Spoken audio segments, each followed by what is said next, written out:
Alrighty, traders. John Howell here, your number one market trader. Traders, I hope you guys have been enjoying. I've been lately, as you guys can see, especially this week, I've been trying to put a lot more training out for you guys. And so I've just been trying to break it up as well too. So, you know, market updates, then actual training. If you do like, if you want some more training around the markets, there's actually a playlist on my YouTube channel called, I think it's called Trading Education. Or if you go to John's, Johns, johnsfreegift.com, I'm actually giving away a free trading course. And so today, guys, I want to talk to you about something that I've been that me and my private clients were talking about today. About what's like what's the next asset to boom? What's the next thing to make a big boom, right? Because we saw the stock market boom, and we're seeing the stock market bust right now. Okay, how long the bust is going to happen, we don't know. Okay, so let's actually start off with that. So we've already seen that boom. We've seen the property market boom. Okay, and now the property market's starting to pull back. We have seen the crypto market boom and now pull back. So if we look back through, you know, through history, right? The best times to be getting in on something is when that something hasn't boomed yet, right? We want to get into something. We basically want to get into the asset that people that are the most hated asset. Otherwise they're just frustrated, or they don't understand, or they're just not sure. So so the whole thing about, you know, investing for long term is we want to get in before the herd mentality, right? Because the herd mentality is going to talk about it once it's already gone crazy, like Bitcoin did, right? And the stock market and property market and so on and so forth. When everyone's talking about it, that's when you should be running away from it, right? So we're talking about this. We said, okay, cool. If we want to get a good understanding of if we want to get a good understanding of what's the thing that's likely to boom over the next what's going to be the thing that's going to likely to boom over the next, say, 10 years or so, all we have to do is go back to look at similar times to where we're at right now, right? Because if you read Ray Dalio stuff, similar things happen for similar effects. And I'm getting on this point right now, and I'm also going to revert back to what I just meant, what I started off with this video about. We want to get into something that hasn't boomed yet, okay? So we don't want to get into something that's boomed and then bust, right? We want to get something that hasn't actually boomed yet. So I'll get to that point in just a minute, right? So we're talking about this, and we said, okay, what's the analogous time, or the analogous time, or what is the similar time to what we're going through right now in the past? And we said this is actually obviously very similar to the 1970s, right? If you actually look at the 1970s the inflation rate, and you can go look at this, what happened to the inflation rate at the start of 1970s? It actually went down for a year or so. Then it went up into roughly the middle of 1970s, and then we had a deflationary period, and then around 1976 we had the rampant inflation, right? That's when Paul Volcker pulled interest rates up to 18% and so on and so forth, right? So let's actually because the similar things are going to happen again, right? So if similar things are going to happen again, if this is very similar to the 1970s, what was the assets that did the best back then? If you look at the assets that from say 1970 to 1980, what was the assets that did the best? And the assets that did the best wasn't stock market. What was it? It was gold, metals, right? And especially right now, because gold didn't rise with the latest inflation spike, so people think the gold is dead. People think that, oh, gold's nothing anymore. Gold's not going to do anything anymore, and you know, and it's not like that. Who cares about gold anymore, right? So therefore, what I see is that gold really hasn't boomed a lot, but then also along with gold, Do you know gold went up roughly about 1,000%, starting from 1970 to 1980? 1,000%. Silver did something really, really similar as well too. Started the majority of that boom was at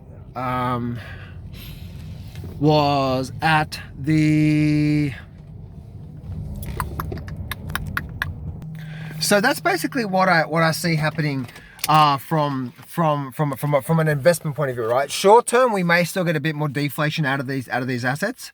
So that's the very first thing I do say is that was looking back through the analogous situations.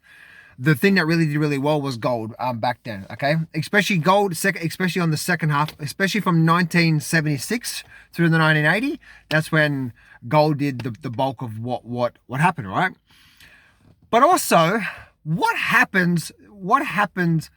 also goes through really big cycles, right? We talked about stock market, crypto market, we talked about all these markets, but what also goes through cycles?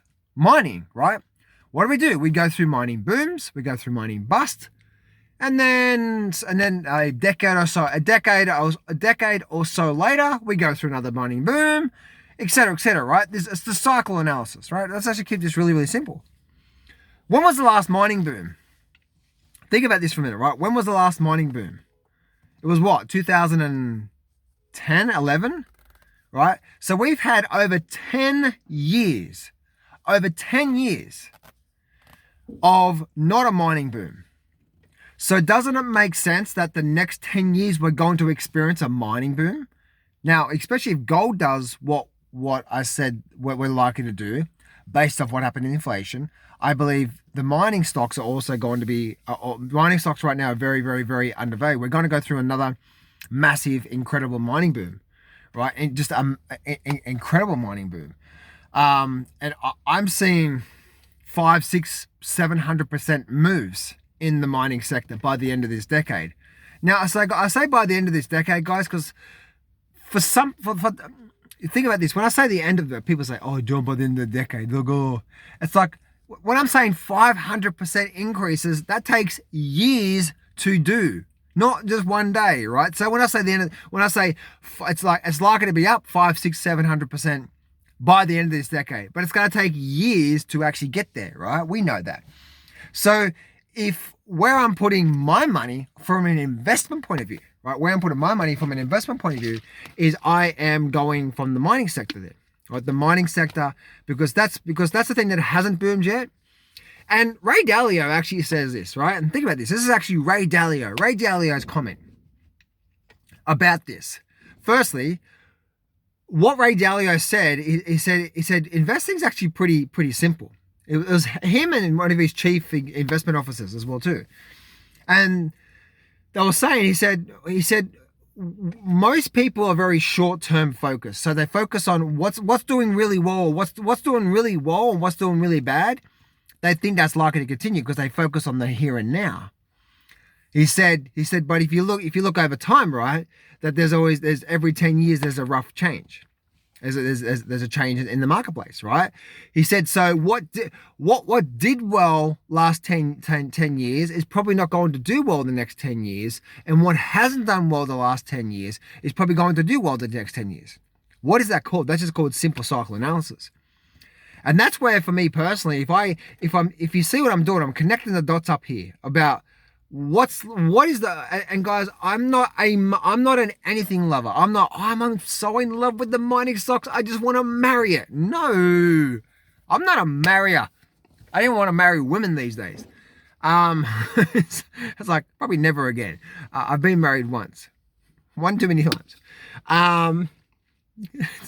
So the whole thing about that, right, is that I'm looking to position my money to find the best places for it to have the biggest gain. So by 2030, when that comes around, I want to be at a certain position financially. So I need to start to plan that and start to look at that. Okay, then what are the things likely to boom and bust? And so for me personally, once again, guys, looking at that, I really see both those things. But remember, I do two different things. One, I have my long-term investment stuff that I want to buy and hold for long-term. But then also but then that's not an active income. That's a buy and hold for 10 years, okay?